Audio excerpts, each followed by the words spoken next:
इस दुनिया में हर रोज़ ना जाने प्यार के नाम पर कई लड़कियों की जान चली जाती है, कई लड़कियों की इज्जत उतार ली जाती है। आज की कहानी भी कुछ ऐसी ही।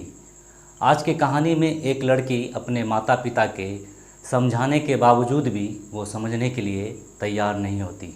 आखिरकार अपनी माता पिता की बातों को काट कर वो अपने प्रेमी से शादी कर लेती है। लेकिन शादी के कुछ ही दिन बाद उस लड़की का अंजाम इतना बुरा होता है जिसे सुनने के बाद किसी के भी रोंगटे खड़े हो जाएंगे।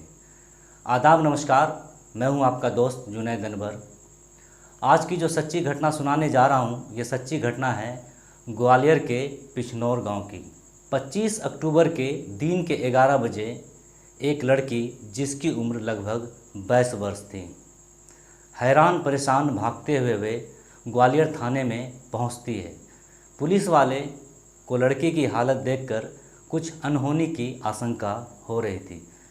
फिर भी पुलिस वाले लड़की को समझाते हैं, बुझाते हैं, हौसला देते हैं और कहते हैं कि घबराने की ज़रूरत नहीं है, बताओ आखिर तुम्हारे साथ क्या हुआ। लड़की को पुलिस वाले पानी वानी पिलाते हैं। कुछ देर बाद जब लड़की पूरी तरह रिलैक्स हो जाती है तो अपने साथ घटी हर एक घटना को पुलिस को रो रो कर बयान करने लगती है। दरअसल इस कहानी की शुरुआत आज से 1 साल पहले होती है। ग्वालियर के ही पिछनौर गांव की रहने वाली, काल्पनिक नाम सरिता, जिसकी उम्र 22 साल थी, उसी के गांव का रहने वाला एक लड़का धर्मेंद्र शर्मा। सरिता के घर के कुछ दूरी पर ही धर्मेंद्र का घर है। धर्मेंद्र अक्सर सरिता के घर के अगल बगल से गुजरता था। अचानक एक दिन दोनों की नज़रें मिल गई और दोनों आमने सामने हो गए। उस दिन से दोनों की मुलाकातें अक्सर होने लगी।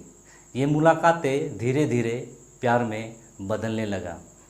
एक दिन दोनों अपना नंबर एक दूसरे को देते हैं और उस दिन से दोनों के बीच बातों का सिलसिला शुरू होता है। बातों का सिलसिला इतना आगे बढ़ जाता है कि दोनों के बीच में प्यार हो जाता है। दोनों एक दूसरे से पूरी पूरी रात बात करने लगते हैं। लेकिन जब इसकी भनक सरिता के घर वालों को लगती है तो सरिता को समझाने बुझाने की कोशिश करते हैं, लेकिन सरिता कहाँ मानने वाली थी।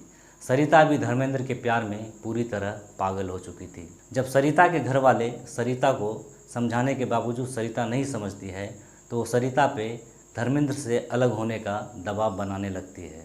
लेकिन सरिता धर्मेंद्र के प्यार में इस कदर पागल हो चुकी थी कि अब उसके साथ वो ज़िंदगी बिताना चाहती थी। आखिरकार हुआ भी ऐसा ही।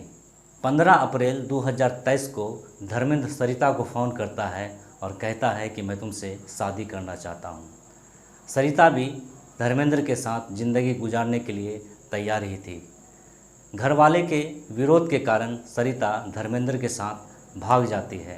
ग्वालियर के ही आर्य समाज मंदिर में दोनों शादी कर लेते हैं। शादी करने के बाद सरिता अपने घर वापस नहीं आ सकती थी क्योंकि ये शादी अपने परिवार वालों की मर्ज़ी के खिलाफ की थी। धर्मेंद्र उसी इलाके में एक रूम लेता है किराए पे और वो सरिता के साथ रहने लगता है।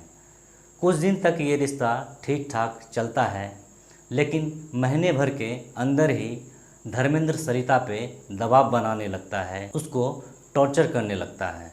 हर छोटी मोटी बात को लेकर अब धर्मेंद्र सरिता के बीच में लड़ाई झगड़े होते रहते थे। धर्मेंद्र सरिता को इस बात को लेकर मारा पीटा भी करता था। अब सरिता पूरी तरह से फंस चुकी थी क्योंकि वो समझ रही थी कि अब उसकी ज़िंदगी नर्क बन चुकी है। खैर, सरिता धर्मेंद्र को छोड़कर जाए भी तो कहाँ, उन्होंने अपने घर वालों को तो पहले ही त्याग दिया था। मारपीट का ये सिलसिला कुछ दिन तक जारी रहता है, लेकिन धर्मेंद्र यहाँ तक ही नहीं रुकता।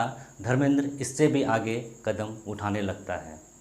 धर्मेंद्र अपने 2 दोस्त के साथ अपने रूम पर आता है और सरिता के साथ उसे शारीरिक संबंध बनाने को कहता है।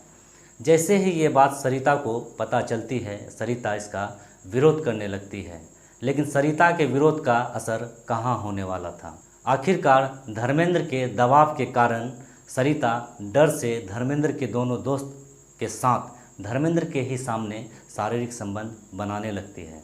सरिता अपने आप को कोसती है, रोती है, चीखती है, चिल्लाती है, लेकिन इसका फ़ायदा धर्मेंद्र के सामने नहीं होने वाला था, क्योंकि सरिता की ज़िंदगी अब पूरी तरह नर्क बन चुकी थी। अब सरिता धर्मेंद्र से अपनी जान छुड़ाकर भागना चाहती थी, लेकिन धर्मेंद्र की पैनी नज़र से निकलना सरिता को बहुत मुश्किल था। अब ये सिलसिला लगातार चलने लगता है।